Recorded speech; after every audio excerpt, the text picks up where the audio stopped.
Hello, everybody, and welcome to part 4 of the second lecture of Foundations of High-Speed Cryptography. Today, we're going to talk about pairing functions and pairing-based cryptography. So pairing is another strong tool elliptic curves have for cryptography. And the idea is that we take 2 points, each from some groups, and get a third point in another group, which we call the target groups. We need all those groups, G1, G2, and GT, to be hard DLP groups, and we generally refer to G1 and G2 as additive groups. They're actually going to be elliptic curve groups, and the third group, the target group, as a multiplicative group. This is going to be a multiplicative group of some large finite field. We need the pairing to be bilinear. Bilinear means that if we take the point P m times and the point Q n times, what we get is just the pairing of P and Q raised to the power of m times n. It needs to be non-degenerate. So if we take G1 and G2 to be generators of the groups, then what we get is a generator of the target groups of the target group, and in particular, it's not 1, or it's not the identity element. We want the pairing of P and Q to be efficiently computable, so we want to have a way to actually compute this. So let's look at an example, not from elliptic curve.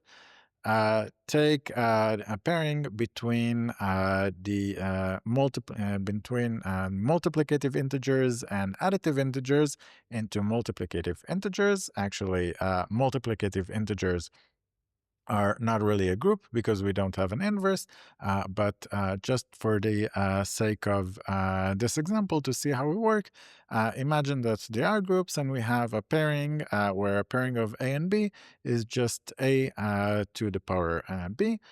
What we get is that this has the bilinearity property.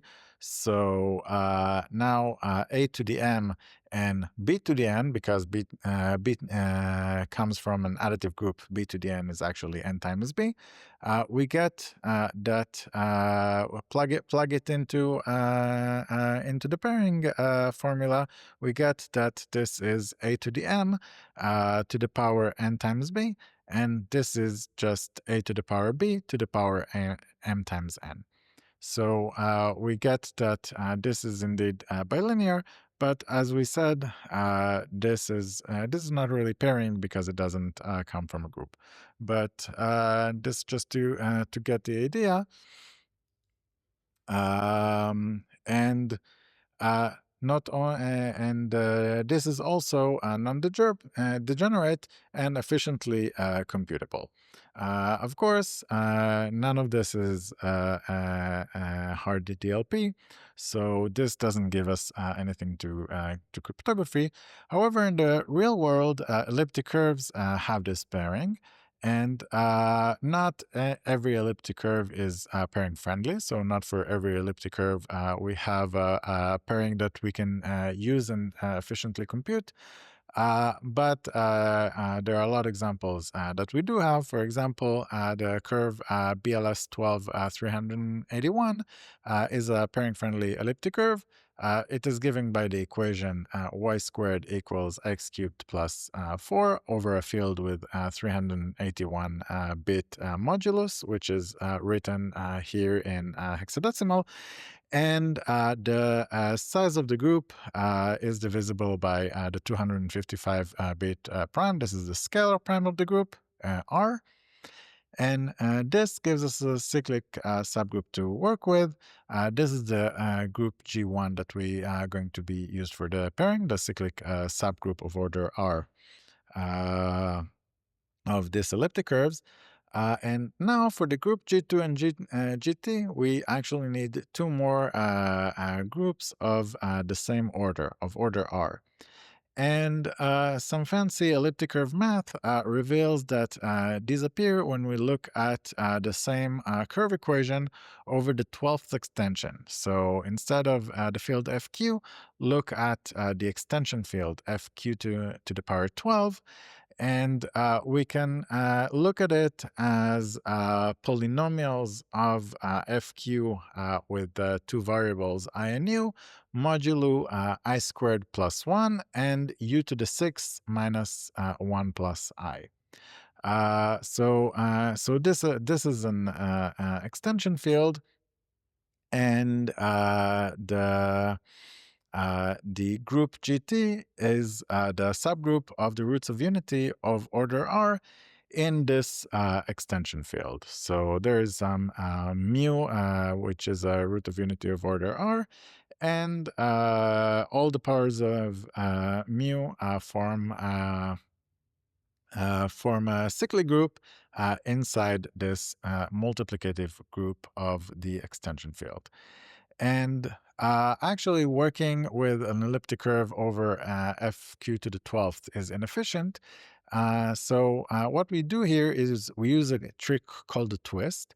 We look at the curve, the original curve, y squared equals x cubed plus 4, and we plug the points xy equals capital X divided by u squared and capital Y divided by u cubed. What we get is a new curve, which obeys capital Y squared equals capital X cubed plus 4 to 1 plus I. Remember that because we're working modulo u to the 6 minus 1 plus I, u to the 6 is in fact just 1 plus I, so so we got here u to the 6 and we write it as 1 plus I, and this is a different curve, and we can write this curve as just a curve over the quadratic extension of fq squared, which are polynomials of fq of y modulo y squared plus 1. So this is just the complex extension of the field fq, and this new curve over this complex extension is what we used as G2. And now we can we have efficient pairing, which is calculated via an algorithm called Miller's algorithm, which we're not going to be talking about here, but we can calculate the pairing between a point in the group G1 and point in the group G2, and get root of unity, which is a point in the group FQ12 with multiplication. So this is how pairing looks in the real world. And now we can ask, how is this usable? And one use is the BLS signature scheme. Note that the abbreviation of BLS here is not the same as the BLS we used in the last slide. The L is actually the same person, but the B and S are different people altogether. And for the BLS signature scheme, we assume that we have pairing groups G1, G2, and GT with the generators G1, G2, and GT. And for the key generator, Alice takes a random X, which is her secret key, and she raises G2 to the power X, and that is going to be a public key. She sends the public key over to Bob. And now say that Alice wants to sign a message M. She first calculates the hash of the message M, which we take to be some element in the group G1. And she calls this hash of the message H, and she calculates sigma, which is H to the X, with X being her secret key. She can now send this message M with the signature sigma to Bob. And what Bob can do is Bob can verify the signature. He does that by checking that the pairing of sigma and G2 is the same as the pairing of the hash of the message with the public key.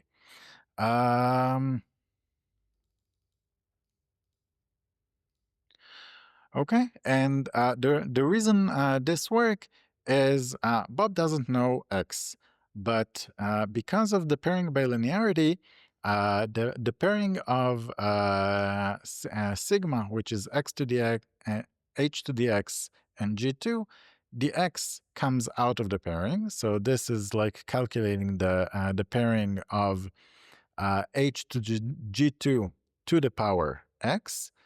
And on the other side, we have the pairing of h and g2 to the power x. Again, because of bilinearity, the x comes out of the pairing equation. So if everything was done honestly, and in fact, sigma really is the hash of the message to the power x, then this equation needs to be true. If Alice does not know the key x, then there is no way for her to calculate the sigma, which, when with the pairing equation, will give the same pairing result as e to the h of m and pk. The reason is that to do that, you would need to solve the DLP group in the DLP in the target group GT, which we consider to be hard. So Alice cannot do that, and thus she can't forge the signature. And Bob knows that indeed this signature comes from Alice. Another use of pairing in cryptography is the KZG commitment schemes. And this is a polynomial commitment scheme introduced by Kate, Zaverucha, and Goldberg in 2010. And this is at the heart of ZK SNARK. This makes SNARK very succinct and fast to verify. And the idea is that the KZG commitment allows Alice to commit to a polynomial f of x, which Bob can later query her about the value at some alpha, and make sure that the result he gets, which is f of alpha, is really from the f of x that Alice committed to. To work, this requires something called a structured reference string, or SRS, and this needs to be generated in some trusted way.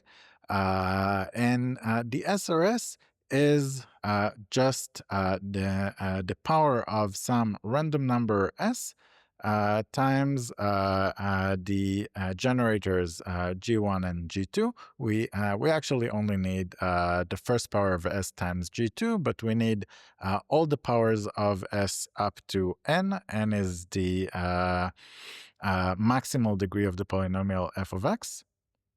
And s is a random number which must be destroyed. This is what I meant in some trusted way. We need to have trust in the procedure that generated the SRS, such that at the end, the number s was destroyed and nobody knows it. This is called a toxic waste. If somebody knows the number s, they can forge opening proofs for KZG. So we need to make sure that nobody knows that. This can either be done by a trusted third party. So if both Alice and Bob trust somebody to delete the number s after creating the SRS, or it can be done by a KZG ceremony. So a KZG ceremony is an algorithm of many parties which perform in computation to generate the SRS, where as long as they don't all collude to save the number s at the end, then nobody is going to know the number s at the end. So if there is at least one honest party in this calculation, then it is safe and nobody knows s at the end.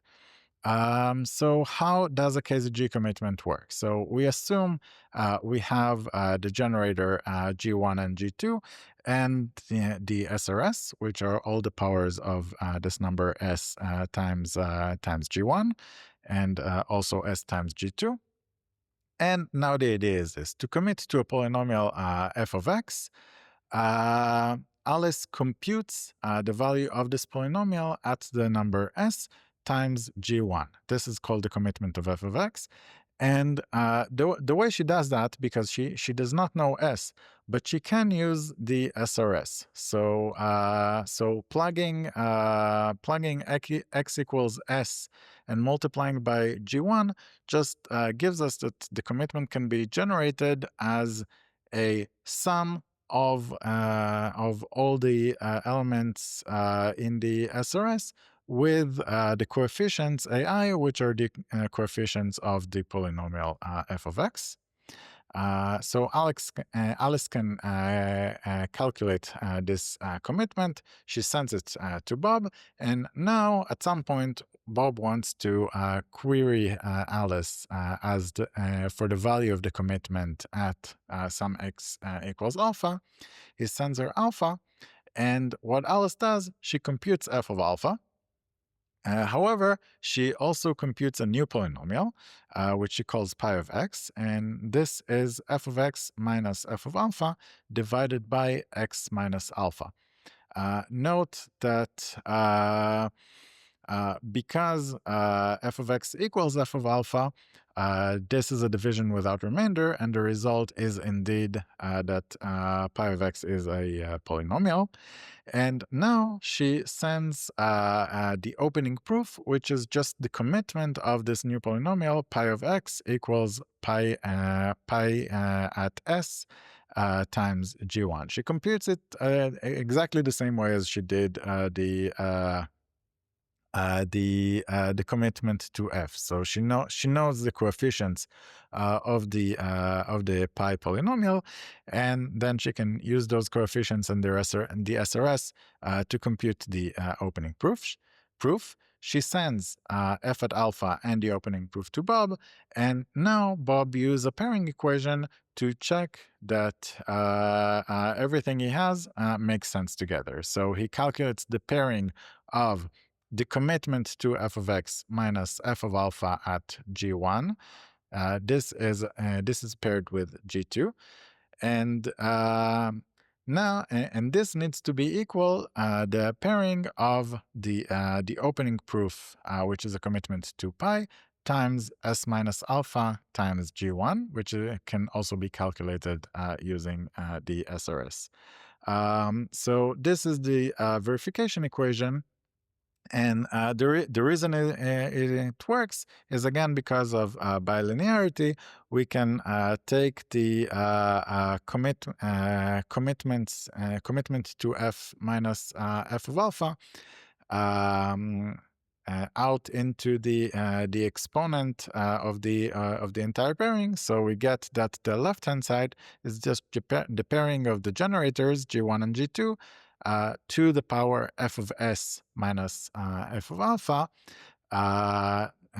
multiplying and dividing this by s minus alpha gives us f of s minus f of alpha divided by s minus alpha times s minus alpha, and again we can use the bilinearity to put them back into the pairing function and get the right-hand side of the verification equation.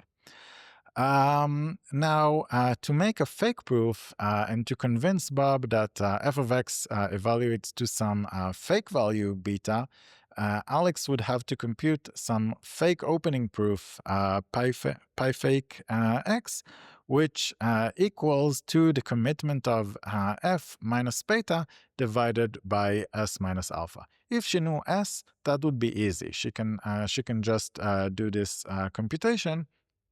However, because Alice doesn't know s, she can only try to compute this with the SRS.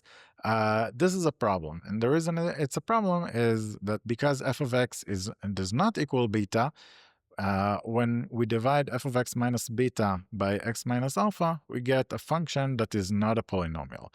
Not a polynomial means that it does not have it has terms that cannot be expressed as some powers of s. And because of that, there is no way to generate it with the SRS. So, of course, if Alice knows S, this is easy to fake, and this is why we treat it as toxic waste. And the power of KZG lies in the fact that no matter how big n is, so the polynomial can be very, very large, but at the end, we only need a single curve point for the commitment, a single curve point for the opening proof, and two pairing calculation for the verification. So both the size of the proof and the cost to the verifier are constant, even if the original polynomial is very big. And this has a lot of power for snarks. This is in fact what gives the S the succinct part of the snark, because it is very fast to verify. And the introduction of KZG indeed led to the massive rise of ZK snarks in the last decade.